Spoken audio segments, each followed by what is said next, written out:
दोस्तों साथियों, अक्सर हम मुसलमानों की नीयत के विषय में बताया करते हैं और बीच बीच में हम ये भी बताते रहते हैं कि कुछ ऐसे मुसलमान हैं देश प्रेमी जो हमसे और आपसे ज़्यादा देश प्रेमी हैं।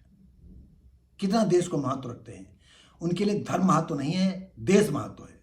लेकिन ज़्यादातर मुसलमान जो है देश के साथ गद्दारी करने में, शत्रु संपत्ति अपनाने में, जो जहां पर बैठा हुआ है नोच घसोट वाली नीति अपनाता है।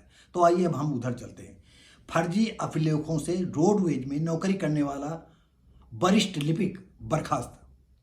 हमीरपुर रोडवेज डिपो में तैनात वरिष्ठ लिपिक के शैक्षिक अभिलेख फर्जी मिलने पर उसकी नौकरी से बर्खास्त कर दिया गया, यानी उसे नौकरी से निकाल दिया गया। चित्रकूट धाम मंडल के क्षेत्रीय प्रबंधक ने तत्कालीन ARM की जांच रिपोर्ट पर यह कार्रवाई की गई है। स्थानीय निवासी संजय द्विवेदी ने रोडवेज डिपो के वरिष्ठ लिपिक तारिक हुसैन के खिलाफ फर्जी अभिलेखों से नौकरी करने समेत कई अन्य आरोप लगाकर शिकायत की थी, जिस पर 4 अगस्त 2022 को तत्कालीन ARM अकील अहमद ने मामले की जांच शुरू की। जांच के दौरान तारिक अहमद को 4 बार अपना पक्ष रखने, साक्ष्य प्रस्तुत करने के लिए बुलाया गया, लेकिन वो नहीं पहुंच पाए। ARM ने RM के शासन को भेजी रिपोर्ट में बताया कि सेवा पुस्तिका के अनुसार तारिक हुसैन की चालक से परिचालक पद पर प्रोन्नति नहीं बल्कि पद परिवर्तन किया गया। इस दौरान जांच में सेवा पुस्तिका में उसके शैक्षिक अभिलेख भी नहीं मिले। बताया गया कि तारिक को साक्ष्य उपलब्ध कराने के लिए 4 बार पत्र भेजा गया, लेकिन वो उपलब्ध नहीं हुआ। ऐसे में ARM RP साहू ने बताया कि पूर्व में यहां तैनात हुए ARM की जांच के आधार पर तारिक हुसैन को बर्खास्त किया गया है। उधर तारिक हुसैन का कहना है कि उसके खिलाफ साजिश के तहत कार्रवाई की गई है। कार्यालय में शैक्षिक दस्तावेज गायब कर दिए गए हैं। वो मामले में उच्च न्यायालय की शरण में जाएंगे। मतलब तुम साज भी नहीं प्रस्तुत कर रहे हो और अपना चूतियापा, अपनी होशियारी दिखा रहे हो। अरे होशियारी तो तुम यहाँ तक दिखाओगे, मौका लगेगा तुम देश छोड़ करके भाग जाओगे, क्योंकि करोड़ों की तुमने संपदा अर्जित कर ली होगी और इतना लेकर के अपने लड़के बच्चों सहित तुम कहीं भी भाग जाओगे और पूरी दुनिया के मुसलमान तो तुम्हारे रिश्तेदार हैं। लेकिन धीरे धीरे समय बदल रहा है। सऊदिया जो है तुम जैसे लोगों के लिए जो है अब पनाहगाह नहीं होगी कि वहाँ पनाह लो जाकर के। वहाँ बहुत ही सख्ती होने लगी है। वो जान गए हैं कि पाकिस्तान के भूखमंगे लोग यहाँ चोरी, डकैती, राहजनी, लड़कियों को छेड़ते हैं, लड़कियों के साथ रेप करते हैं, बलात्कार करते हैं। डकैती, राहजनी में सभी तुम्ही लोग लिप्त हो। अरे यहाँ तक कि पाकिस्तान की लड़कियाँ जो है इस कदर से भीख मांगती हैं, अपनी सुंदरता का फायदा उठाती है। मौका लगता होगा किसी के पास चली जाती भी होंगी, भाई पैसा अर्जन करना है ना। और सुंदर लड़की को सब रोज पैसा देते, रोज पैसा दे रहे हैं, रोज पैसा दे रहे हैं और धीरे धीरे एक दिन जो है उनका दिल आ जाता होगा। अरे दिल तो उसी समय आ जाता है जब पहली बार देखते होंगे। तो पैसा इधर से भी उधर से भी। आप सब लोगों ने उनकी वीडियो देखा होगा दोस्तों साथियों। तो ये बात आपको बता दें कि चाहे हमीरपुर का रोडवेज हो, चाहे पशुपालन विभाग हो, चाहे कोई अन्य विभाग हो, हिंदुस्तान में मुसलमान अगर पहुंच गया है तो आप ये समझ लो कि जितनी ताकत लगा करके उसको नोचना चाहेगा वो नोचेगा और तुम रोएंगे, क्योंकि उसके साथ तमाम लोग आएंगे ना, वो खबीस लोग, दादा टाइप वाले। अरे तारिक भाई क्या बात है, सुना तुमको ऑफिस में बहुत परेशान किया जा रहा है। अरे बताना साले कहाँ से निकाल देंगे इसी ऑफिस में। जो थोड़ा सुबगाहट होती है उस वहाँ से निकालने के बाद सुन करके वो टट्टी वही चेहरे पर टट्टी कर मारता है। ये तुम्हारी नीयत है। गलत काम करने के लिए सारा मुसलमान तुम्हारे साथ खड़ा होगा और जो जिस विभाग में है उस विभाग में उस विभाग को चूना लगाते चले जा रहे हैं। लेकिन स्थिति ये आई कि तुम्हारा एक अधिकारी ही जो है, जो मुसलमान था, उसने तो वो देखिए देश प्रेमी था, नहीं, वो भी लिख देता कलम से, लेकिन वो भी डर रहा था अगर हम लिख देंगे तो कहीं ऐसा ना हो कि शक हो जाए और अब मेरी भी नौकरी चली जाए। एक साधारण आदमी उसी पद पर हो, एक साधारण मुसलमान हो, आप देखिए कि यो मुसलमान आसमान में उसका एम्पायर खड़ा होगा और साधारण वाला का वही नमक रोटी पर चला रहा होगा। तो दोस्तों साथियों, आपसे सिर्फ इतना कहना है कि अगर मुसलमान तुम्हारा कोई दोस्त है तो दिल दिमाग खोल करके उसके साथ दोस्ती करिए और कोशिश करिए कि उसको घर ना लाएं, आप बाहर दोस्ती रखें, क्योंकि जब मुसलमान के घर जाओगे तो पर्दा पड़ा होता है, बस बाहर बैठो, उसकी बहन बेटी भी बाहर नहीं आएगी, वो पर्दे नसी हैं और पर्दे में फिर चाहे जो उनको कौतुक होता हो उसकी उनको परवाह नहीं है, लेकिन ये जरूर परवाह है कि गैर मुस्लिम जो है हमारे घर ना आए और गैर मुस्लिम हमारी बहन बेटियों पर हाथ न लगाए, न गैर मुस्लिम कोई टांग उठाए। हमारा आदमी उठाएगा, भाई तुम हलाला करते हो, मुताह विवाह करते हो, निकाह करते हो, तो ये सब क्या है? आप तो जानते हो मुताह निकाह में जो है आधा घंटे के लिए, 1 घंटे के लिए, 2 घंटे के लिए, रात भर के लिए, 2 दिन के लिए, 4 दिन के लिए ये निकाह करते हैं, पैसा लेते हैं, निकाह करते हैं। छोटी छोटी लड़कियों को जो है किस तरह से पैसे वाले खरीदते हैं 2-2 दिन के लिए, 1-1 घंटे के लिए।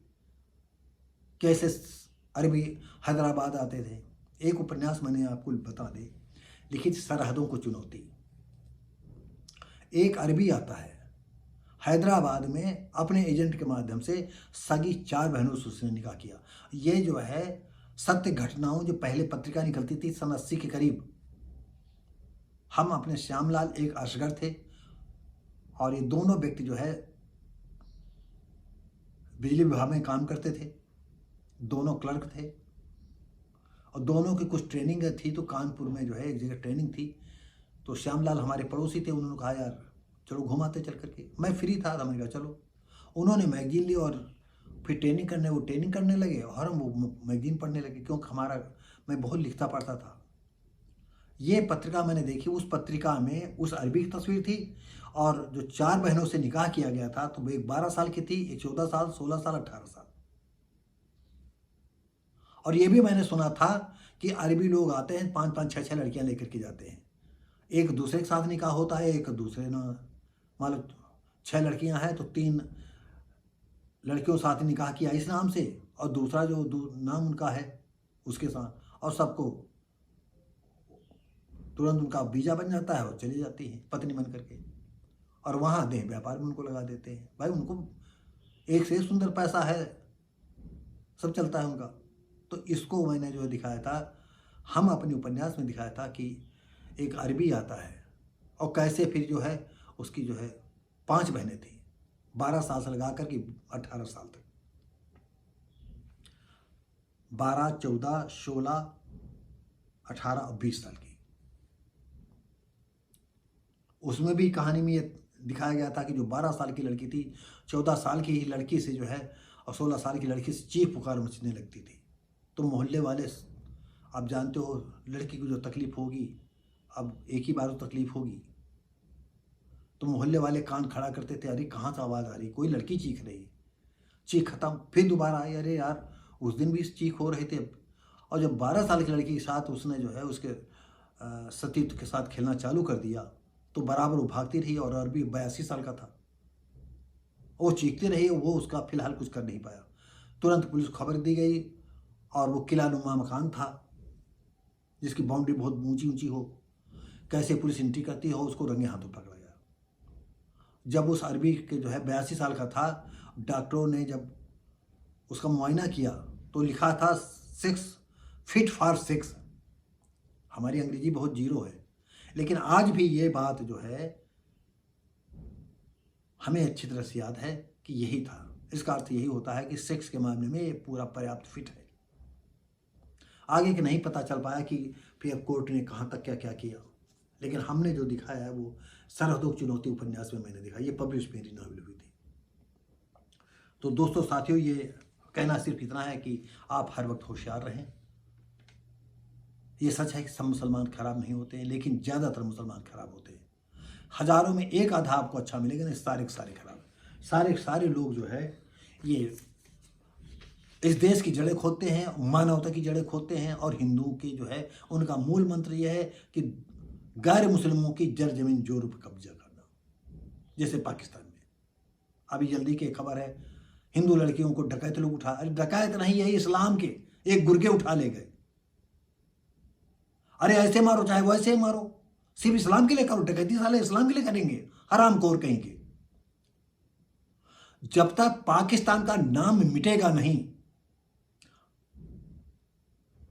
तब तक इनका जो है जिहाद बंद नहीं होगा। और ऐसे में सरकार को क्या बताएं, ऐसा कानून बनना चाहिए जो साला इस तरह की नीयत रखता हो उसको सीधा उसके जो है 72 हुरों पर पहुंचा देना चाहिए। ये हरामखोर सिर्फ 72 हुरों का लालच दे करके ये नौटंकी करते हैं, और हिंदुओं के बेचारे गरीब आज वो जो है झोपड़ियों में रह रहे हैं। थोड़ी लड़की बड़ी होती उसे घसीट ले जाते हैं, वो लायक हो या उस लायक ना हो, जबरदस्ती उसको औरत बना देते हैं, वो रोज चीखे चाहे कुछ भी करे।